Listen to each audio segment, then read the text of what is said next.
Bonjour, je suis Valérie Gendre et je suis praticienne et maître enseignante de Reiki en Bretagne. Si tu as envie de savoir comment il est possible de devenir praticien de Reiki, cette vidéo est faite pour toi. Ce qui est important de savoir, c'est que le Reiki n'est pas un don. Tu as sans doute, ou certainement même, entendu parler des guérisseurs, des magnétiseurs, des gens qu'en Bretagne on appelait couramment avant et qu'on appelle encore maintenant des rebouteux. Ces gens-là, les magnétiseurs, parlent souvent d'un don, de quelque chose qui se transmet dans leur famille de génération en génération. Alors, on peut se sentir exclu de cette grande famille des guérisseurs, des magnétiseurs, en se disant que nous, on n'a pas le don. Eh bien, la bonne nouvelle, c'est que avec le Reiki, il n'est pas question de don. Il est question d'initiation, et une initiation qui se transmet de maître à élève. Et toi aussi, si ton véritable désir, ton souhait intérieur, ton souhait dicté par ton intuition, ton guide intérieur, te guide vers le Reiki, alors sache qu'il est possible que tu sois initié au Reiki. Ce parcours Reiki, il se fait en 4 étapes, 4 degrés qu'on appelle aussi 4 niveaux. Le premier niveau, on l'appelle le Shoden en japonais. Le Reiki, c'est une méthode japonaise. Shoden, ça veut dire niveau de départ. C'est le niveau le plus important. Il y a un avant et un après. Et lorsque l'on est initié au Reiki, on devient un canal Reiki pour le reste de sa vie. Quelle que soit l'utilisation que l'on fera du Reiki, on est un canal et on reste un canal pour cette très belle énergie. Et avec le premier niveau de Reiki, il est possible de se donner à soi-même des séances. C'est le plus important puisque l'on se guérit d'abord soi-même avant de pouvoir prétendre aider les autres à leur guérison. C'est d'abord pour soi. Et puis ensuite, avec le premier niveau de Reiki, on peut également donner des séances à son cercle proche, à sa famille et à ses animaux domestiques. Mais ça reste dans le premier cercle, dans le cercle des intimes. Donner des séances à des personnes étrangères, à notre cercle proche.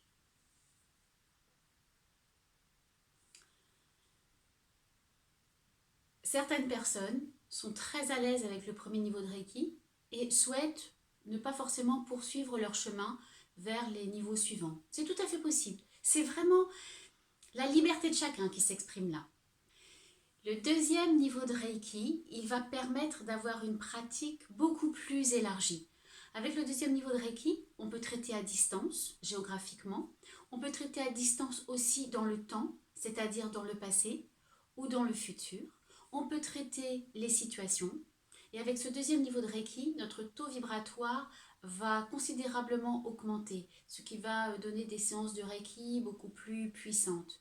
Et puis, on va de plus en plus se connecter à l'art de vivre Reiki, à la philosophie Reiki, qui est sous-tendue par ce qu'on appelle les 5 préceptes ou les 5 idéaux du Reiki, dont je vous parlerai dans une autre vidéo, parce qu'ils méritent à eux seuls une autre vidéo.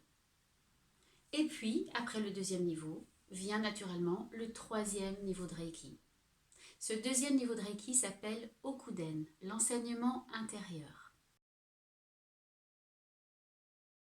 Et puis, après le deuxième niveau de Reiki, le Kuden, vient naturellement le troisième niveau de Reiki. Pour certaines personnes en tout cas, pour celles qui le souhaitent toujours, on reste toujours dans cette même liberté. Le troisième niveau, il s'appelle le Shimpiden. Ça veut dire l'enseignement mystérieux. Avec le troisième niveau de Reiki, le taux vibratoire augmente encore. Avec le deuxième niveau de Reiki, on avait déjà accès au symbole secret du Reiki. Avec le troisième niveau, on intègre un autre symbole secret, le symbole du maître, et on devient maître Reiki. Ce n'est pas pour autant qu'on peut enseigner le Reiki. On ne peut enseigner le Reiki qu'à partir du quatrième niveau de Reiki. Avec le troisième niveau de Reiki, notre intuition va devenir de plus en plus fine. On va pouvoir percevoir des messages qui nous viennent d'un plan supérieur. Des messages qu'on ne pourrait pas recevoir sur le plan normal de la communication. Ça se passe à un autre niveau, qu'on n'explique pas, mais en tout cas qui arrive. Personnellement, c'est ce qui m'est arrivé. À partir du troisième niveau de Reiki, lors des séances de Reiki que je donnais à d'autres personnes, je pouvais recevoir des messages qui leur étaient destinés, bien sûr, qui transitaient par moi, mais qui leur étaient destinés. Ça a été une découverte assez extraordinaire pour moi.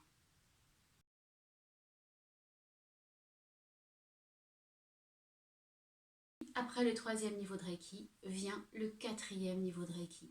Le niveau qui permet de devenir véritablement maître enseignant et de transmettre à son tour les initiations de Reiki.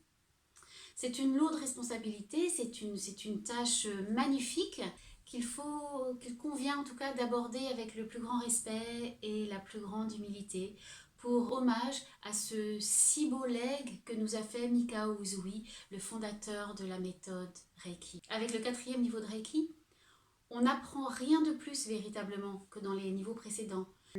On va encore affiner sa pratique, on va encore intégrer intimement ce qu'est le Reiki. Entre chaque niveau de Reiki, il y a un délai qui est à respecter. Il faut 3 mois entre le premier et le deuxième niveau. Il faut 9 mois entre le deuxième et le troisième niveau. Et il faut 1 an entre le troisième et le quatrième niveau. Donc on peut dire qu'en 2 ans, on peut avoir bouclé son parcours de Reiki, le parcours entier en tout cas. Le quatrième niveau de Reiki, il s'adresse uniquement aux personnes qui ont vraiment le souhait de transmettre à leur tour des initiations. Donc beaucoup de personnes s'arrêtent au troisième, d'autres au deuxième, d'autres au premier. Et chaque parcours est parfaitement valable et juste pour la personne qui le choisit. Voilà ce que je voulais te dire aujourd'hui sur les formations de Reiki. Si tu as aimé cette vidéo, n'hésite pas à liker, à t'abonner. Tu trouveras dans la description tous les liens nécessaires vers les formations et les stages que j'organise. Et je te dis à bientôt pour une nouvelle vidéo. Au revoir, merci beaucoup pour ton attention.